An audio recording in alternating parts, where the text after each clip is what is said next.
લોકસભા ચૂંટણી પહેલા કોંગ્રેસ અને આમ આદમી પાર્ટીને ભાજપે ઝટકો આપ્યો છે તો પૂર્વ વિરોધ પક્ષના નેતા અર્જુન ખાટરિયા ભાજપમાં જોડાયા। અર્જુન ખાટરિયા સહિત મોટી સંખ્યામાં કોંગ્રેસના કાર્યકરોએ કેસરિયા કર્યા છે તો ખાટરિયાની સાથે જિલ્લા પંચાયત કોંગ્રેસના 4 સભ્ય ભાજપના જોડાયા છે। તેમજ શારદા ધડુક, ગીતા સોમાણી, ગીતા ચાવડા, મીરા ભાલોડિયા કરશે પક્ષપલટો।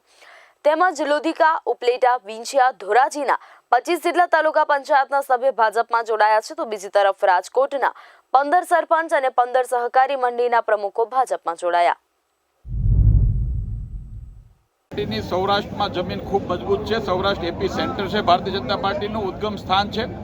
પરંતુ જે રહ્યા છે થોડા કાર્યકર્તાઓ કોંગ્રેસ અને આમ આદમી પાર્ટીમાં હતા એ પણ ત્યાં ગુંગળાતા હતા અને સ્વાભાવિક છે કે રાજનીતિમાં જ્યારે કોઈ કાર્યકર્તા મૂંઝાતા હોય ને એમની પાર્ટી છોડીને અમારી સાથે વિકાસ યાત્રામાં કોઈ પણ પ્રકારની કન્ડિશન વગર જોડાવવું હોય તો એક પોલિટિકલ પાર્ટી તરીકે અમે એમને એક પ્લેટફોર્મ આપ્યું છે। આપના મંચ ઉપરથી કુટુંબની ભાવના સાથે કામ કરતી પાર્ટી છે।